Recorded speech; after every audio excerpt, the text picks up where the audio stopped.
kami dari kelompok 2 akan mempresentasikan judul materi kami, yaitu vektor dan matriks dalam machine learning dan data science. Saya akan menjelaskan latar belakang dari materi kami, yaitu pada era data menghasilkan informasi setiap detik dari berbagai sumber digital. Machine learning dan data science hadir untuk mengekstrak pola dari data masif tersebut, sehingga komputer hanya memahami angka, dan sehingga semua data harus dikonversi ke bentuk matematis. Disinilah vektor dan matriks menjadi sangat krusial sebagai wadah penyimpanan dan transformasi data. Rumusan masalah: apa peran vektor dan matriks dalam mempresentasikan data dan mengolah dataset pada algoritma ML atau machine learning? Tujuan dari penulisan materi kami yaitu menjelaskan definisi, operasi, fungsi, dan contoh penerapan vektor dan matriks dalam machine learning. Dan adapun manfaat dari materi kami yaitu memberi fondasi matematis kuat untuk memahami cara kerja algoritma kecerdasan buatan. Baik, selanjutnya adalah bab 2, yaitu landasan teori. Yang pertama adalah aljabar linear, yaitu adalah cabang matematika yang mempelajari vektor, ruang vektor, transformasi linear, dan sistem persamaan linear. Menjadi bahasa utama dalam ilmu komputer, fisika, teknik, dan ekonomi, serta alat utama untuk mengelola data berdimensi tinggi. Selanjutnya adalah vektor, yaitu adalah susunan atau daftar angka dalam urutan tertentu berdimensi 1 yang mempresentasikan titik atau posisi dalam ruang berdimensi banyak. Setiap angka disebut dengan komponen atau elemen. Contoh dari vektor itu sendiri, contohnya adalah matriks 3, 5, 7, 2. Yang bisa kita lihat pada slide, ada 4 elemen sama dengan 4 dimensi. Matriks merupakan susunan bilangan dalam baris dan kolom yang membentuk bangunan persegi panjang. Struktur data 2 dimensi yaitu vektor sama dengan 2D, matriks sama dengan 2D. Ukuran dinyatakan M kali N, mampu menyimpan ribuan data dengan ratusan fitur secara efisien. Selanjutnya adalah konsep dasar machine learning dan data science. Pertama adalah data science, yaitu adalah bidang interdisipliner yang menggunakan metode ilmiah, algoritma pemrosesan, dan sistem otomatis. Menggabungkan statistik, matematika, ilmu komputer, dan pengetahuan domain untuk mengolah data mentah menjadi informasi bermakna bagi pengambilan keputusan. Selanjutnya adalah machine learning, yaitu adalah cabang AI yang memberi kemampuan komputer untuk belajar dari data tanpa diprogram secara eksplisit. Tujuannya adalah mengenali pola data dan membuat keputusan atau prediksi. Inti prosesnya adalah transformasi data menjadi pengetahuan yang seluruhnya bergantung pada representasi data dalam bentuk vektor dan matriks. Peran dan fungsi vektor dalam machine learning. Pertama, representasi data. Mengubah data mentah menjadi bentuk numerik.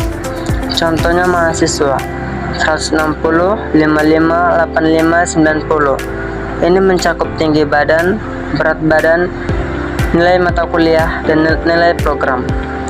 Yang kedua, ada menghitung jarak dan kemiripan. Euclidean Manhattan dot product dasar KNN. Clustering rekomendasi: semakin mirip vektor semakin mirip karakteristik data. Menyimpan parameter model, nilai bobot atau weight dan bias disimpan dalam bentuk vektor. Proses belajar, penyesuaian nilai elemen vektor berulang hingga optimal. Yang keempat, ada transformasi data. Normalisasi, mengubah skala fitur agar seragam, misalnya 0 sampai 100 atau 0 sampai 1 sehingga perhitungan bisa lebih stabil. Peran dan fungsi matriks dalam machine learning. Yang pertama, ada penyimpanan dataset. Setiap baris sama dengan satu sampel atau data. Setiap kolom sama dengan satu fitur atau karakteristik. Contohnya 3 mahasiswa kali 4. Fitur matriks sama dengan 3 kali 4. Yang kedua ada transformasi data dan PCA. Principal komponen atau data analisis. Menggunakan operasi matriks untuk meredukasi dimensi, menyederhanakan data tanpa kehilangan informasi penting. Yang kedua ada operasi komputasi model. Formula prediksi Y sama dengan XW tambah B. X sama dengan data, W sama dengan bobot, dan B sama dengan bias.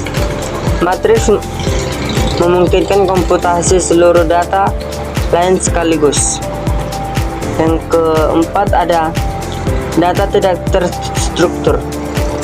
Gambar hitam putih 100 kali 100 pixel sama dengan matriks 100 kali 100.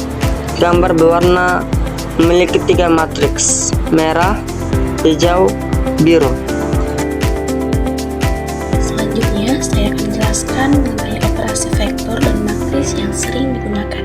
Yang pertama, penjumlahan dan pengurangan. Operasi ini dipakai untuk menambah atau mengurangi nilai antara dua vektor atau matriks yang ukurannya sama. Dalam pembelajaran model, cara ini biasanya dipakai untuk mengatur bobot data. Misalnya, saat hasil prediksi masih kurang tepat, kita bisa menambah atau mengurangi sedikit nilai bobotnya agar hasilnya lebih akurat. 2. Perkalian skala. Artinya mengalihkan semua angka dalam vektor atau matriks dengan satu bilangan tetap. Biasanya dipakai untuk menyamakan rentang nilai data. Misalnya mengubah semua angka agar berada di rentang 0 sampai 1, supaya proses perhitungan selanjutnya lebih mudah dan stabil. 3. Dot produk atau perkalian titik. Ini operasi untuk menghitung seberapa besar hubungan atau kesamaan arah antara dua vektor. Sering dipakai untuk melihat seberapa besar pengaruh suatu data, serta menjadi dasar dalam membuat model prediksi dan pengelompokan data. 4. Transform matriks. Cara ini menukar posisi baris menjadi kolom, dan sebaliknya. Tujuan agar ukuran matriks bisa disesuaikan dan cocok untuk dihitung lebih lanjut. Hampir semua proses di bidang kecerdasan data memakai operasi ini.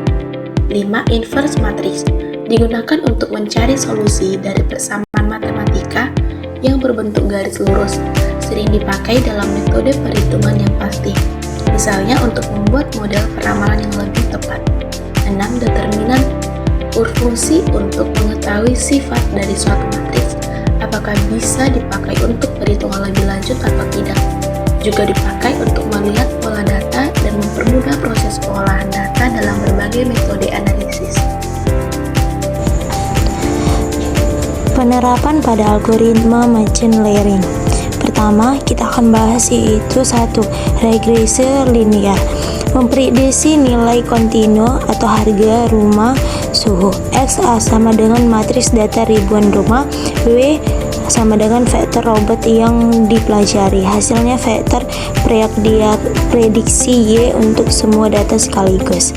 Kedua yaitu jaringan saraf tiruan atau neural network. Algoritma dasar AI dan deep learning. Setiap lapisan memproses data. W sama dengan matriks bobot besar, X sama dengan vektor input, B sama dengan vektor bias.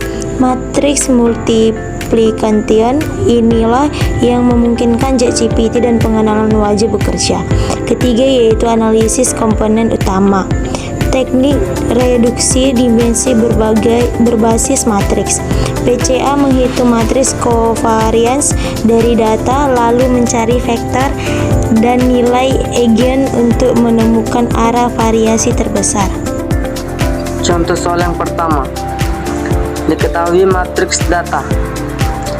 X sama dengan 1, 2, 3, 4, 5, 6. 2 baris, 3 kolom. Tentukan X, T, dan sebutkan ukurannya. Yang pertama kita akan tukar posisinya dari tukar baris menjadi kolom.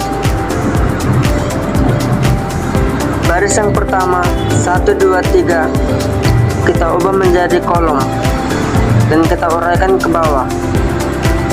Begitu juga dengan baris yang kedua, kita uraikan ke bawah. Ukurannya berubah dari 2 kali 3 menjadi 3 kali 2. Baik, selanjutnya kita masuk dengan contoh soal nomor 2, yaitu perkalian matriks prediksi regresi linear. Soalnya adalah diketahui data dua rumah dengan dua fitur, yaitu luas dan kamar. Hitunglah prediksi harga Y-topi untuk kedua rumah. Baik, pada soal ini kita menggunakan model prediksi, yaitu adalah Y-topi sama dengan X kali W ditambah B, di mana X itu adalah data fitur rumah atau luas dan jumlah kamar, W itu adalah bobot atau pengaruh masing-masing fitur, B itu adalah bias atau konstanta, dan Y-topi itu adalah hasil prediksi harga rumah. Selanjutnya kita akan masukkan data yang diketahui. Yang pertama adalah data rumah, yaitu adalah matriks 40, 2, 60, 3, yang artinya rumah pertama memiliki luas 40 dan memiliki 2 kamar, dan rumah kedua memiliki luas 60 dan 3 kamar. Selanjutnya adalah W atau bobot, yaitu adalah 3 dan 10, dan biasnya atau B adalah 20. Selanjutnya kita melakukan perkalian matriks, yaitu X kali W. Untuk rumah 1 yaitu 40 dikalikan 3 ditambah 2 kali 10. Kita mendapatkan jumlah 120 tambah 20 sama dengan 140. Selanjutnya untuk rumah kedua 60 dikali 3 ditambah 3 kali 10. Kita mendapatkan hasilnya 180 tambah 30 sama dengan 210. Sehingga hasil perkalian matriks dikalikan dengan bobotnya adalah 140 dan 210. Selanjutnya, sesuai dengan rumus, kita akan menambahkan biasnya. Karena biasnya 20, maka setiap hasil ditambahkan dengan 20. Hasil dari Y-topinya tadi pertama adalah 140 dan 210, ditambahkan dengan biasnya yaitu 20, 140 tambah 20 sama dengan 160, dan 210 ditambah dengan 20 sama dengan 230. Maka interpretasi hasil akhirnya adalah prediksi harga rumah 1 adalah 160 juta dan prediksi harga rumah 2 adalah 230 juta. Contoh soal: diketahui matriks bobot model A yang terdiri dari angka 3 dan 1 di baris pertama, serta angka 2 dan 4 di baris kedua. Kita diminta menghitung nilai determinannya, lalu menentukan apakah matriks ini bisa diinvers atau tidak. Kita masuk ke cara menghitungnya. Untuk matriks berukuran 2 kali 2, rumus determinannya adalah mengalihkan angka yang berada di garis diagonal utama lalu dikurangi dengan hasil kali angka di garis diagonal satunya. Jadi, kita kalikan 3 dengan 4, hasilnya 12. Lalu kalikan 1 dengan 2, hasilnya 2. Kemudian, kurangkan 12 dikurangi 2, maka didapatkan nilai determinannya adalah 10. Kesimpulannya, aturannya salah. Aturannya adalah suatu matriks bisa diinvers jika nilai determinannya tidak sama dengan 0. Karena hasil yang kita dapatkan adalah 10 dan 10 tidak sama dengan 0, maka matriks A bisa diinvers. Pada contoh ini, kita diminta mencari invers dari matriks A yang berordo 2 kali 2. Langkah pertama adalah menghitung determinan matriks menggunakan rumus AD kurang BC. Hasilnya adalah 2 kali 3 kurang 1 kali 1 sama dengan 5. Karena determinannya tidak sama dengan 0, maka matriks memiliki invers.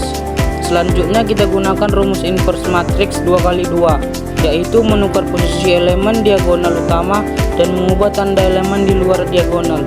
Setelah dikalikan, matriks A yaitu 0,6 min 0,2 min 0,2 min 0,4.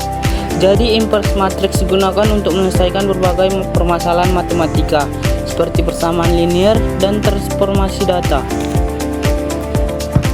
Baik, berikut adalah contoh dari rumus neural network. yang dimana nilai si W yaitu nilai atasnya 0,2 dan 0,5, nilai bawahnya yaitu 0,3 dan 0,1. Nilai dari X yaitu nilai atasnya 5, nilai bawahnya 70, dan nilai dari si D, nilai atasnya itu 1, nilai bawahnya 2. Rumus yang kita gunakan yaitu Z sama dengan W dikali X ditambah B. Maka kita akan kerjakan dari nilai W dikali X. Nilai atasnya 0,2 dikali 5 ditambah 0,5 dikali 70. Nilai bawahnya 0,3 dikali 5, 0,1 dikali 70. Sehingga hasil dari W dikali X yaitu nilai atasnya 36, nilai bawahnya 8,5. Terus kita akan hitung nilai dari Z nya, yaitu hasil dari W kali X nya ditambah B.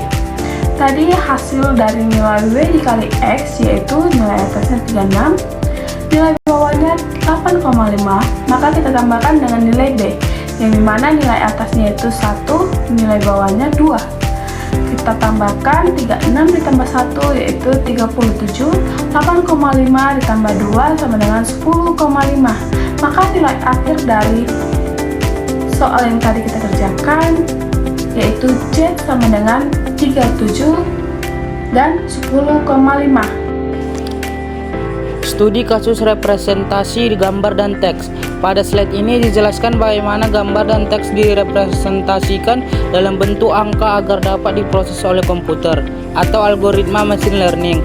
Pada pengenalan gambar, setiap gambar disimpan sebagai matriks pixel dengan nilai intensitas warna antara 0 sampai 255. Untuk gambar berwarna digunakan tiga matriks yaitu RGB. Selanjutnya, data gambar diubah menjadi vektor agar dapat dianalisis oleh algoritma.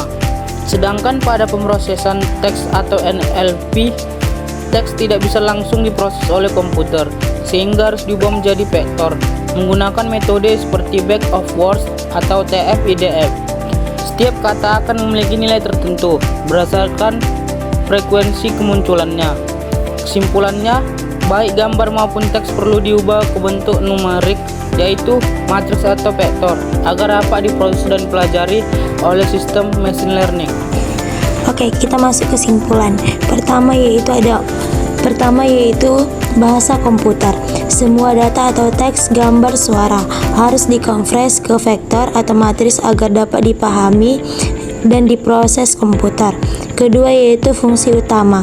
Vektor representasi fitur individu. Matriks mengolah, menyimpan, dan memproses kumpulan data besar secara bersamaan. Tiga yaitu dasar perhitungan. Seluruh proses pembelajaran mesin adalah operasi aljabar linear atau penjumlahan, perkalian, transpose, inversi pada faktor dan matriks. Keempat yaitu keterkaitan erat atau pemahaman vektor dan matriks adalah fondasi wajib sebelum mempelajari algoritma